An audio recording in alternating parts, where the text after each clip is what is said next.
Hi guys and welcome back to my channel coding by Shailaja. पिछली class में हमने सीखा था कि सीक्वल में डेटाबेस कैसे बनाते हैं, टेबल कैसे बनाते हैं, उसमें डेटा इंसर्ट कैसे करते हैं और अपडेट कैसे करते हैं। ये कुछ चीज़ें हमने सीखी थी। उसके साथ ही हमने पढ़ा था डिफरेंट टाइप ऑफ कॉन्स्टेंट्स और डेटा टाइप क्या होते हैं। ये बेसिक से जो डिटेल्स होती है वो हमने पिछली क्लास में पढ़ी थी। उसके साथ ही हमने कुछ लाइव कोडिंग भी की थी ताकि आपको समझ में आ जाए कि हम असल में ये जो डेटाबेस क्रिएट करना है, टेबल क्रिएट करना है, उसमें चेंजेस जो हमारा प्रोसेस है चेंजेस लाने का, वो कैसे अचीव कर सकते हैं। ठीक है, आज की जो क्लास है उसमें हम फाइनली सबसे इम्पोर्टेंट हिस्से में घुस रहे हैं सीक्वल के, जिसमें हम लर्न करेंगे कि हम डेटाबेस से बात कैसे करेंगे। This will completely involve the talking stage with the database.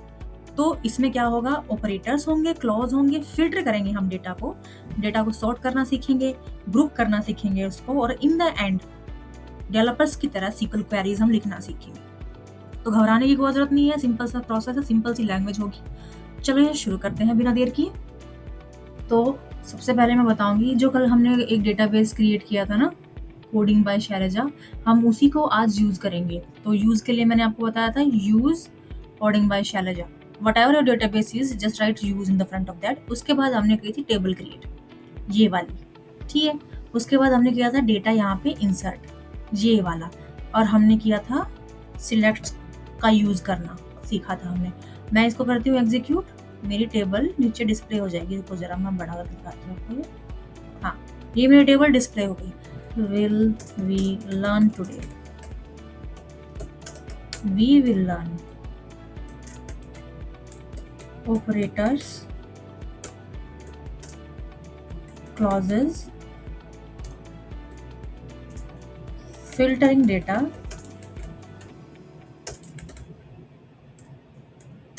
sorting data, grouping data, and writing queries with the help of these. Okay. अब ये मैंने बता दिया कि ये हमारा डेटाबेस से हमने यूज में ले लिया, और ये हमारी टेबल थी जिसको हम इस्तेमाल करेंगे। स्टोर डिटेल जो हमने टेबल क्रिएट की थी वो वाली।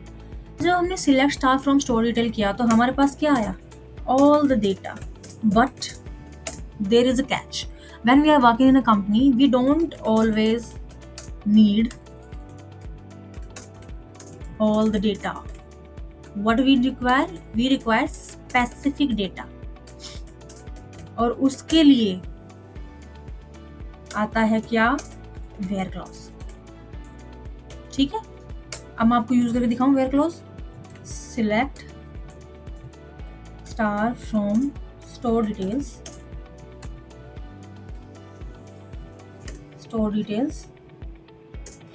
Where city equals to Delhi. तो मुझे उस स्टोर की डिटेल्स मिलेंगी जिसकी सिटी दिल्ली है, सिर्फ उसकी। ठीक है, ये मैंने इसको एग्जीक्यूट किया and I got these details. ठीक है, अब मैं आपको एक बात बताती हूँ, सिटी दिल्ली क्यों नहीं रन किया, कोई भी डिटेल क्यों नहीं है, क्योंकि किसी में भी सिटी जो है वो न्यू दिल्ली है, यहाँ पे स्टेट जो है, लोकेशन जो है वो मैंने दिल्ली डाली है। तो अगर मैं इसको सिटी की जगह, इसकी जगह न्यू दिल्ली, और फिर इसको रन करूं, तो क्या मुझे सही डेटा मिल जाएगा? जी हाँ, मिल गया। Walmart, location Delhi, city new Delhi. ठीक है, इस तरीके से हम इस्तेमाल करते हैं वेयर क्लॉज को। वेयर क्लॉज का एक और एग्जांपल मैं भी आपको बता देती हूँ। मान लो आप एक फ्रेंचाइजी ओन करते हो और एक कंट्री में लगभग मिलियंस ऑफ फ्रेंचाइजीज ओपन कर रखी हैं आपने, बट आपको स्पेशली न्यू दिल्ली की डिटेल्स चाहिए। तो आपने अगर न्यू दिल्ली पे वेयर लगाया, where the city is New Delhi, तो आपको वही डाटा मिलेगा जो न्यू दिल्ली में है। या फिर जब आप किसी एम्प्लॉय डेटा से डील कर रहे होंगे और फिर आपने वेयर लगाया किस पे, जिनकी सैलरी 50,000 से ज्यादा है, तो आपको बस वही लोग दिखेंगे जिनकी सैलरी 50,000 से ज्यादा है। इसलिए हम करते हैं वेयर का इस्तेमाल। ठीक है, एंड ऑपरेटर, इसमें क्या होता है, all the conditions must be true. ठीक है, मैंने बोल दिया कि मुझे उन स्टोर्स का डेटा दो जिसकी सेल्स जो है वो 300 से ऊपर हुई है एंड वो दिल्ली में है। तो अगर मेरा डेटा मैंने ये वाला कोड रन किया, 2 कंडीशंस वाला अगर मैंने ये कोड रन किया, तो मुझे वो मिलेगा जिसकी सेल्स 300 से ऊपर है और वो दिल्ली में है। दोनों कंडीशन जो फुलफिल कर रहा होगा वही कॉलम, वही जो रो है वो मुझे मिलेगी। इसके अलावा अगर ये हुआ कि किसी की सेल्स 300 है लेकिन वो पुणे में है, तो वो मुझे नहीं दिखेगा। That means all the conditions must be true. For example,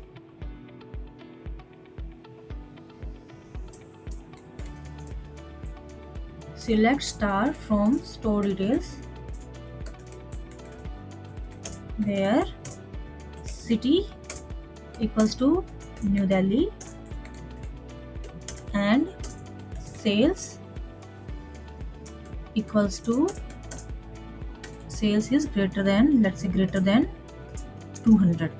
ठीक है, ये मैंने कोड बंद किया। ये मैं इसको रन करती हूँ, एग्जीक्यूट करती हूँ। तो मुझे उसी की डिटेल मिली है जिनकी 200 से ऊपर सेल्स है, मतलब वॉलमार्ट अगेन, और लोकेशन न्यू दिल्ली है। दोनों कंडीशन सेटिस्फाई हुई है, तब जाके हमें आउटपुट मिला है। नेक्स्ट है हमारा और ऑपरेटर। जैसे एंड में ऑल द कंडीशंस ट्रू होनी चाहिए थी, इसमें एक condition, one condition should be true. तो कंडीशन हमें पता चल गई इसकी। अब मैं इसका एक कोड लिख के दिखाती हूँ आपको। Select star from store data, store details where city is equals to New Delhi और city is equals to Mumbai. Okay, ये हमने सेमीकोलन से कोड को बंद किया। Now we run it and we got the data. City हमारी मुंबई क्यों नहीं दिखी? अभी डेटा में चेक करना पड़ेगा। क्यों, कैसे? देखो, select star from store details, हमने इसको बंद किया, ये हमने इसको एग्जीक्यूट किया, क्योंकि सिटी में मुंबई नहीं है, मुंबई है स्टोर लोकेशन में। सिटी में क्या है? पुणे। अगर मुंबई की जगह मैं पुणे लिखती हूँ और फिर मैं इस कोड को रन करती हूँ, तो हमें दिल्ली भी मिलेगा, न्यू दिल्ली भी मिलेगा और हमें पुणे भी मिलेगा। ठीक है। Next one is not operator. मतलब गिवन कंडीशन सच नहीं होनी चाहिए, बाकी सारा डिस्प्ले कर देगा। अगर मैं कहूँ नॉट दिल्ली, ठीक है, तो वो मुझे सारी वो लोकेशंस प्रोवाइड करेगा जो दिल्ली नहीं है। For example, select star from store details, select की स्पेलिंग सही है, ठीक है, वेयर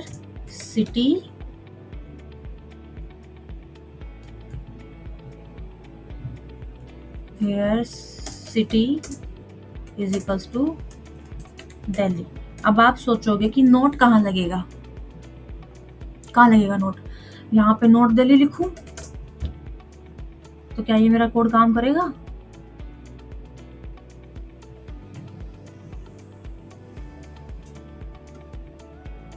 नहीं करेगा। क्यों? क्योंकि नोट यहाँ नहीं, नोट यहाँ लिखा जाएगा, वेयर नोट यहाँ पर। अब अगर मैं इसको रन करूँ तो क्या मेरा कोड रन करेगा? बिल्कुल करेगा। हमने कहा कि वो सिटी बताओ जिसमें दिल्ली ना हो, तो सिटी तो कोई भी दिल्ली नहीं है क्योंकि लोकेशन दिल्ली है। अब मैं इसको न्यू दिल्ली अगर मैं लिखूं, तो ये छोटी छोटी चीजें ये आपको ध्यान रखनी है। बंदा न्यू दिल्ली और दिल्ली में बहुत कंफ्यूज होता है। जब सामने आपका अगर मैनेजर आपको बोलेगा कि मुझे दिल्ली का डेटा निकाल के दो और आप न्यू दिल्ली का डेटा निकाल के दे दोगे, तो न्यू दिल्ली और Old Delhi are two different locations. ठीक है, यही मैंने गड़बड़ की यहाँ पे। मैंने क्या किया, सिटी में दिल्ली चूज कर लिया, लेकिन सिटी तो दिल्ली है ही नहीं, तो कंडीशन सब वो मतलब ढूंढेगा कहाँ से वो, इसलिए उसने पूरा का पूरा डेटा दिखा दिया। अब ये मैंने बोला not city, then I run it and here it is Pune, Hyderabad, Chennai and Jaipur. New Delhi नहीं दिखाया इसने। अब इसी को हम एक और तरीके से लिख सकते हैं। Select star from store details, store details where city. अब ऐसा लगेगा कि जैसे आप बात कर रहे हो is not equal to, not को हम किससे डिनोट करते हैं, इस चीज से, नॉट इक्वल टू, ये दोनों हमेशा एक साथ लिखनी है। दोबारा जूम करके दिखा देती हूँ, ये not equal to, exclamation mark is considered as not equal to न्यू से पुणे। ठीक है, ये हमने कोड बंद किया, इसको हमने एग्जीक्यूट किया and we get all the city name except Pune. तो आप या तो ऐसे लिख सकते हो वेयर नॉट सिटी, जो कि कंफ्यूजिंग हो सकता है, या फिर आप ऐसे लिख सकते हो where city is not equal to Pune. मेरे ख्याल से ये ज्यादा इजी तरीका है, तो आप इसको नोट डाउन कर लीजिएगा। Next one will be like operator. ठीक है, वी डिनोटेड विद परसेंटेज। अब मैं दिखाती हूँ कि इसको यूज कैसे करते हैं। Select star from store details,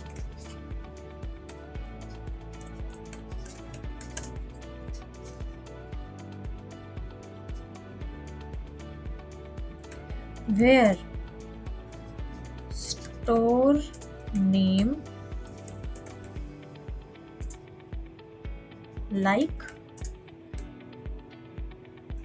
percentage m, let's say.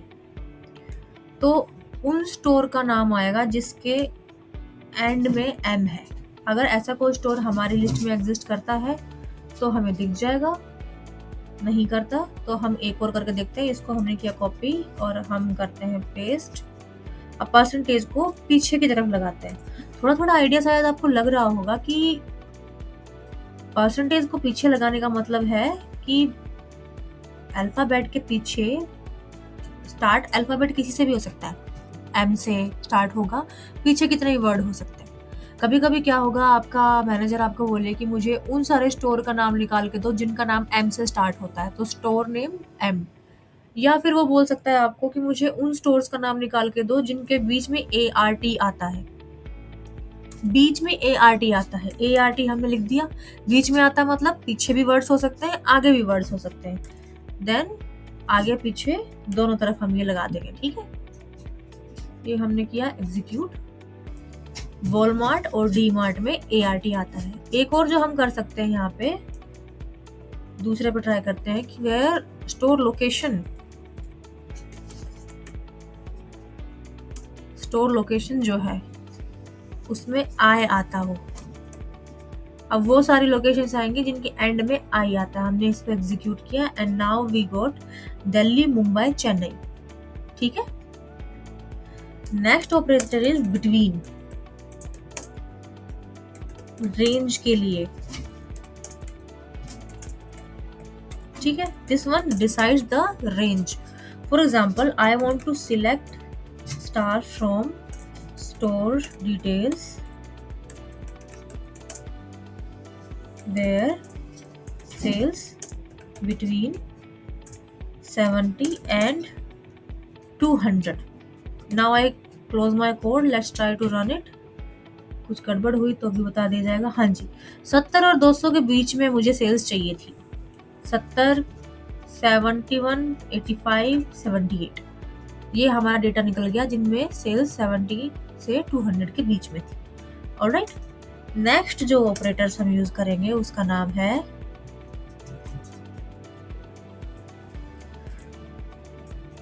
Next operator हमारा ऑर्डर बाय।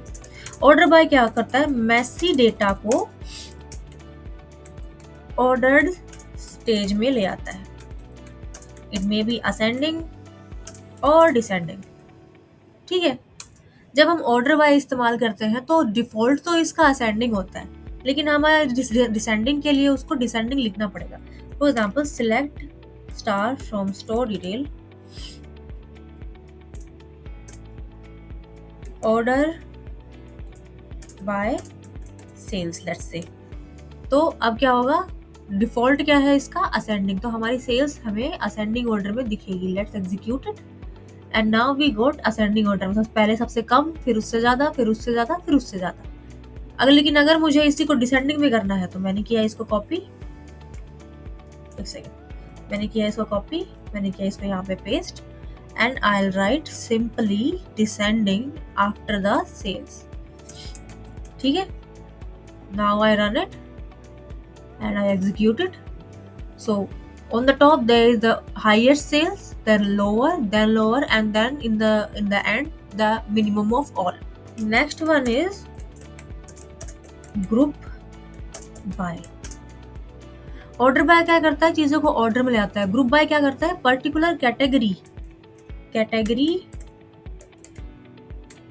Wise grouping. ठीक है, कोई हमसे पूछे कि टोटल सेल्स, टोटल हमारे स्टोर कितने हैं, या मुंबई में कितने स्टोर हैं हमारे टोटल, या फिर पुणे में कितने स्टोर है टोटल, उसको बोलते हैं ग्रुप बाय. अब मैं आपको एक छोटे छोटे आपको दिखा देती हूँ. सिलेक्ट क्या करना है, सिलेक्ट सिटी करनी है, काउंट करना है हमें as total sales, total stores from store detail, group by city. ठीक है, हर सिटी में कितने स्टोर हैं और सिटी का नाम, ये हमें इससे दिख जाएगा. चेन्नई में एक स्टोर है, हैदराबाद में भी एक स्टोर है, जयपुर में भी एक स्टोर है, पुणे में भी एक स्टोर है. अब ग्रुप बाय में ना और भी बहुत सी चीजें होती हैं, जैसे कि काउंट हमने अभी किया. ठीक है, नेक्स्ट वन होता है सम, ये भी हमने अभी किया. नेक्स्ट वन होता है एवरेज, ये भी किया. Minimum, maximum.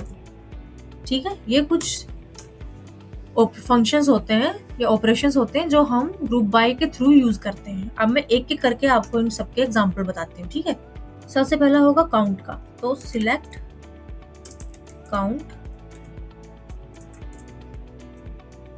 As total stores from store details. तो इसमें जितने भी हमारे टोटल स्टोर हैं पूरे डेटा में वो निकल आएंगे. हमारे पूरे डेटा में टोटल 5 स्टोर है. ठीक है, दूसरा अगर मैं करती हूँ select some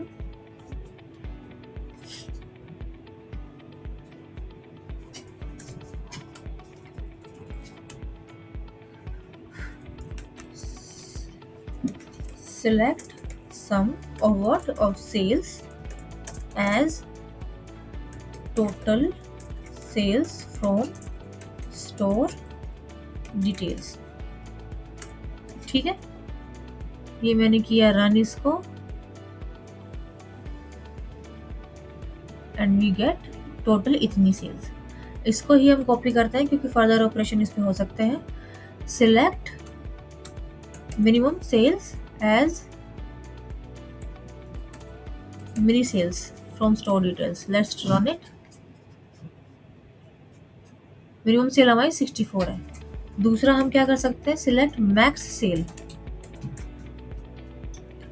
as max sales from store details and we run it and we get maximum sales was 300.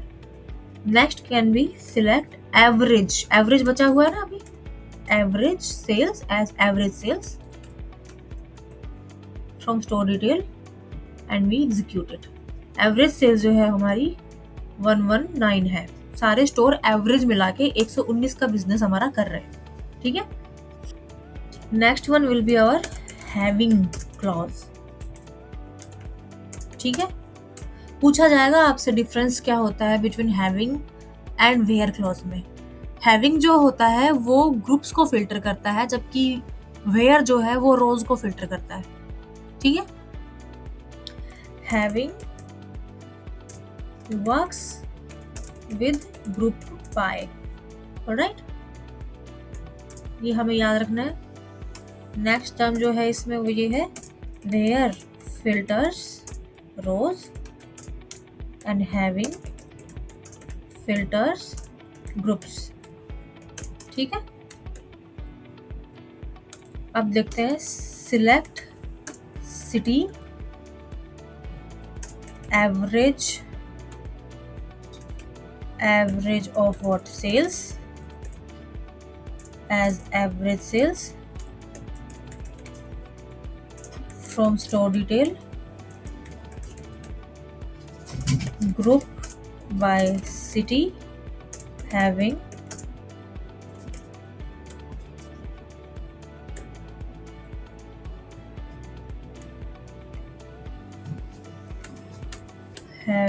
average sales greater than 70, let's say 100. Okay, we close the code and we execute it. तो हमें वो city और वो store का नाम, sorry, and we execute it. So this is the result that we got. Average sales for New Delhi is 300 and particular store by sales हमारे यहाँ पे हुई है. तो हमारी जो सिटी हमने ढूंढी थी, select city and average sales, ठीक है, एज एवरेज सेल्स. तो एक एवरेज सेल्स का कॉलम बन गया. सिटी हमारी थी ही, स्टोर डेटा से हमने ग्रुप बाय कर दिया. दो डिटेल्स एक साथ हमने यहाँ पे लिख दी है. ठीक है,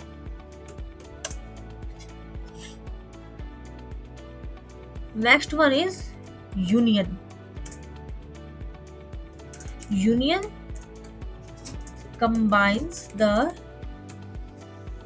queries, two queries. Okay, let's say select city from store details. ठीक है, now we union it. Select location from store details. We close the code. Let's try to run it. जी हाँ, हमने दो क्वेरी लिखी. अगर हम बस इसको रन करते हैं, select city from store details, let's run it, we will find only the 5 cities. And if we run this particular select store location from store details, if we run it, we get another 5 store locations. लेकिन अगर हम इन दोनों को run करते हैं union की help से, तो हमें मिलेगी वो सारी की सारी सिटीज और लोकेशंस रिटर्न ऑल टुगेदर. ठीक है, अब आप ये बोलोगे यहाँ पे सिटी क्यों लिखा हुआ है? क्योंकि सबसे पहले हमारा कमांड में सिटी गया था. अगर मैं यहाँ पे स्टोर लोकेशन लिख दूं और मैं यहाँ पे लिख दूं सिटी, तब देखते हैं क्या होता है. We execute it and we get store location as the title of the column.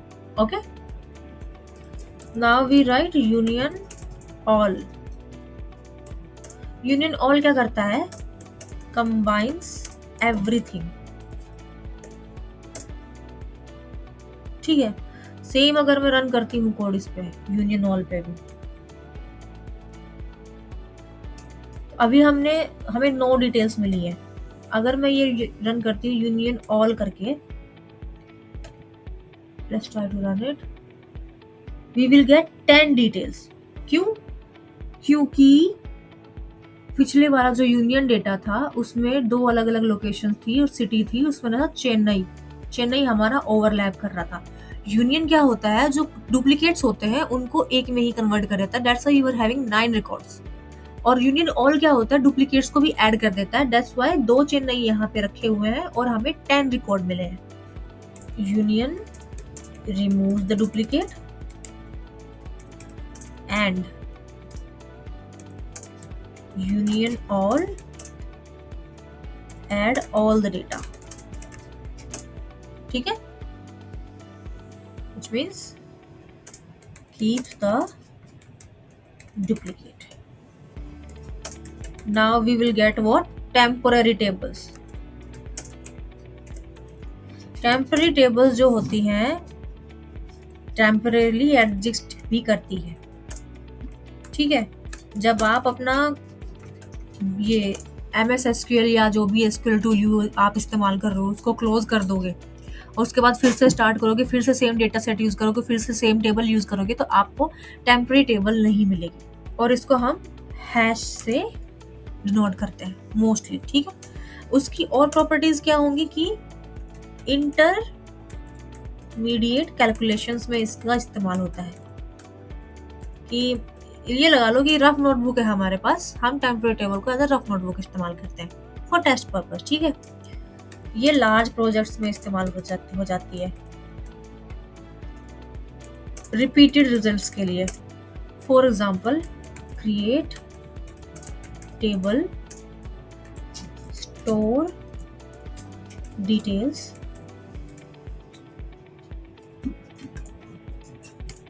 Store name varchar 200 that we set the limit, and sales int, and then we close it, ठीक है। तो ये हम रन करेंगे, store detail के नाम से हमारी टेम्परेरी टेबल जनरेट होगी। Command successful. Now we insert values in the temporary table. Insert into store details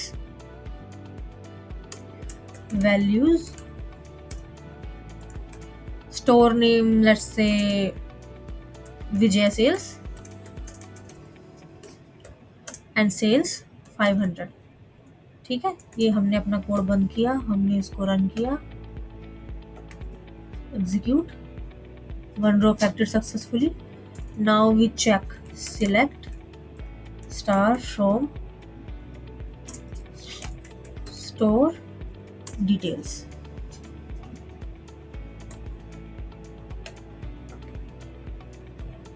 Execute. Now we get store name and sales. तो जब भी आप अपना ये बंद करोगे ना विंडो, ये गायब हो जाएगी। ऑलराइट, अब मेरी बात सुनो ध्यान से। जो फ्रेशर होते हैं they usually cram, they usually memorise syntaxes, okay. लेकिन जब आप बिजनेस ऑपरेशंस में एंटर करोगे ना, तो आप एक बिजनेस ऑपरेशन के हिसाब से सोचना शुरू कर दोगे। आप पूरा का पूरा कोडिंग का ये सब प्रोसेस नहीं फॉलो करोगे। आप सोचोगे कि कौन सा एरिया है जहाँ सबसे ज्यादा बिजनेस मिल रहा है मेरी कंपनी को, कौन सा एरिया है जहाँ से सबसे ज्यादा आउटपुट मिल रहा है, कौन सा मार्केटिंग प्लान सबसे ज्यादा काम कर रहा है, कौन सा एम्प्लॉय सबसे ज्यादा सेल्स लेके आ रहा है, कौन सा HR सबसे ज्यादा अच्छे से इंटरेक्ट कर रहा है। ये हर एक चीज किस HR ने अच्छे से पॉलिसीज फॉलो की, किसने नहीं की, पूरे बिजनेस को मेंटेन करना आपका काम होगा। जब ये चीज आपके दिमाग में आ जाएगी, तब आप बिजनेस ऑपरेशंस के हिसाब से सोचने लग जाओगे, ठीक है। तो मैं कहूंगी कि पहले से ही आप अपना माइंडसेट बनाओ, क्योंकि सीक्वल जो है वो ओरिजिनली काम करता है ग्रुप बाय पे, ऑर्डर बाय पे, और मिनिमम मैक्सिमम, इन सब चीजों के ऊपर। और ये क्या होती है, बिजनेस ऑपरेशन की थिंकिंग होती है, ठीक है। तो लॉजिक को समझो और क्रैम करने को छोड़ दो। आप जब समझोगे कि हम बात कर रहे हैं अपने कोड से, तब जाके आप सीक्वल को और अच्छे से समझ पाओगे। And for those who are saying कि नहीं मेरे को कोडिंग नहीं आती, समझने की बात है, धीरे धीरे होगा, छोटा छोटा करके शुरू करो, लेकिन हो जाएगा। मेरा बताऊं, मैंने ग्रेजुएशन में BSc कर रखी है, उसके बाद मैंने MBA कर रखी है। तो दूर दूर तक कोडिंग से मेरा कोई वास्ता था नहीं, मैंने भी सीखा है और तभी मुझे आया है। तो आप लोग भी कर सकते हो। और ये वाली याद रखना, आज हमने क्लास में क्या सीखा, आज हमने सीखा वेयर एंड और, not like, between, order, group by, having, union all and temporary table. And trust me, यहाँ तक अगर आप सीख गए हो ना, तो ऑलमोस्ट आपने सीक्वल कवर कर लिया है, क्योंकि इसके बाद बड़े बड़े कोड लिखे जाएंगे, लेकिन ऑपरेशंस यही इस्तेमाल होंगे, ठीक है। तो अगर आपको लगा है इस पूरी वीडियो में कि मैंने आपकी हेल्प की है, आपको समझ में आया है कुछ लेवल तक, तो आप मेरी हेल्प करो। आप प्लीज मेरा चैनल सब्सक्राइब करो, मेरी वीडियो को लाइक करो, और हो सके तो उन लोगों को शेयर कर दो जो डेटा एनालिटिक्स या सीक्वल जो है सीखना चाहते हैं। Thank you very much, and remember one thing, everyone can code. Okay, bye bye, all the very best.